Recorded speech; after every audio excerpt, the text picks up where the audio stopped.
Québec solidaire demande au gouvernement Legault de renoncer à l'austérité. On en discute avec le responsable solidaire en matière de finances, Haroun Bouazi. Merci d'être avec nous. Bonjour. Bonjour. Alors, vous avez 4 attentes pour le budget, notamment en premier lieu, comme je disais, de renoncer à l'austérité pour les services publics. Exact. On a effectivement des craintes. Il y a un dogme de la question des finances qui date déjà depuis pratiquement un quart de siècle, depuis Landry et Bouchard, maintenant du Parti québécois à l'époque. On a vu l'austérité du Parti libéral faire très mal à nos services. D'ailleurs, surtout aux femmes, sur le lendemain du 8 mars. Je pense que c'est important de le rappeler. Pourquoi? Parce que partout en couple, dans les services, c'est beaucoup les femmes qui, d'un côté, perdent leur job et de l'autre côté, perdent les services. Donc, c'est beaucoup aussi une lecture féministe des choses, d'éviter ces questions d'austérité. Et aujourd'hui, alors qu'on nous parle de resserrement financier, de couper dans la paille, il y a toutes sortes de métaphores que le gouvernement peut utiliser. Oui. Nous, on s'attend à ce que, évidemment, principalement dans la santé et l'éducation, qu'il n'y ait pas de coupe, qu'il y ait même des investissements, parce que c'est des dettes, sinon, en fait, qu'on laisse aux prochaines générations. Oui, malgré tout, il faut faire attention parce que ça ne va pas très bien dans le système de la santé et en éducation. Vous voulez également un fonds d'urgence climatique. Ça pourrait aider notamment les municipalités? Exact. Fait que nous, on veut un fonds d'urgence il a fait pratiquement 10 degrés la semaine dernière, à la fin du mois de février. On sait qu'il va y avoir toutes sortes de problèmes, les feux de forêt, trop de pluie, trop de sécheresse. Oui, pour les municipalités, mais aussi et peut-être surtout pour les agriculteurs qui ont vraiment eu une année très difficile l'année dernière, qui s'apprêtent à avoir une année difficile cette année.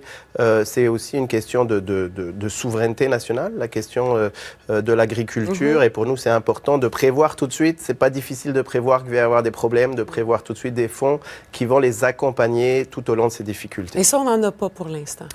Non, effectivement, même par rapport à l'année dernière, le gouvernement a tergiversé, il n'y a pas assez de fonds, effectivement. Les différentes organisations des agriculteurs veulent plus et puis nous, on est là pour les écouter. Encore une fois, d'abord parce que non seulement pour eux, mais pour nous, évidemment, on a besoin de se nourrir dans une logique de lutte contre la crise climatique en soi, avoir des produits de bonne qualité, de proximité, plutôt que les ramener de l'autre bout du monde. C'est vraiment important, effectivement. Les étudiants également, c'est important pour vous. Vous voulez qu'on les aide plus?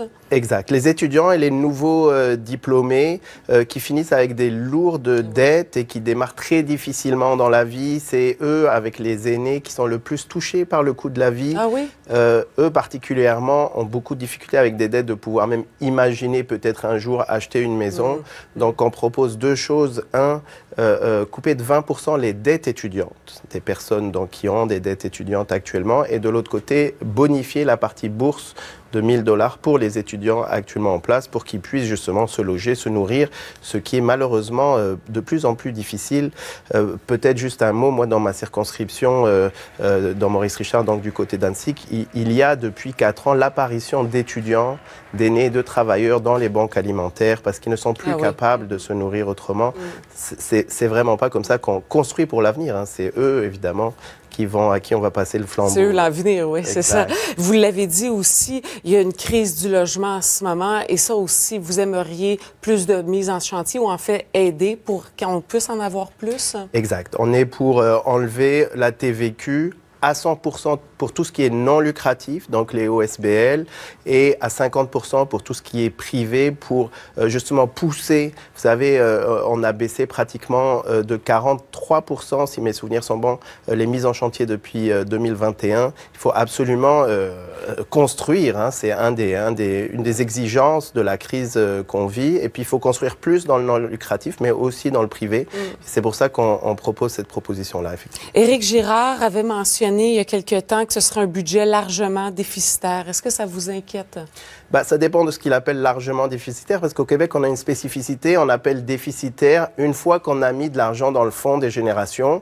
C'est comme si vous mettiez de l'argent dans vos REER et du coup, à la fin de l'année, vous avez moins d'argent. Mais l'argent qui est dans vos REER, c'est quand même un plus.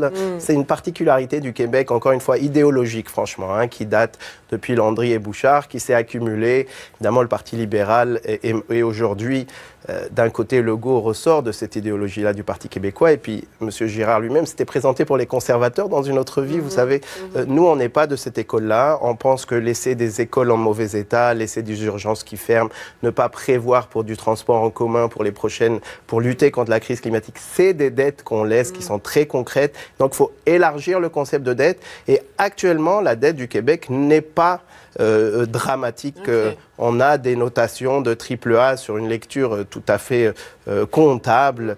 Donc, on doit absolument s'assurer, encore une fois, d'éviter l'austérité et de prévoir pour l'avenir. On ne peut pas se permettre là d'avoir une lecture comptable une année à la fois. Le monde change et on doit prévoir pour l'avenir. En une quinzaine de secondes, vous attendez à quoi comme budget? Écoutez, ce que je peux vous dire, on espère évidemment qu'on n'aura pas d'austérité. Et puis nous, on sera là pour tous ceux qui mangent la claque depuis déjà plus de maintenant 3-4 ans. Entre la sortie du Covid et puis l'inflation, il y a une partie de la population qui souffre plus que les autres. Et nous, évidemment, on sera là pour le bas de la classe moyenne, pour les moins démunis. Et on verra une bataille à la fois. Mais merci beaucoup. Et bon budget alors, mardi. Merci beaucoup. Merci, c'est gentil.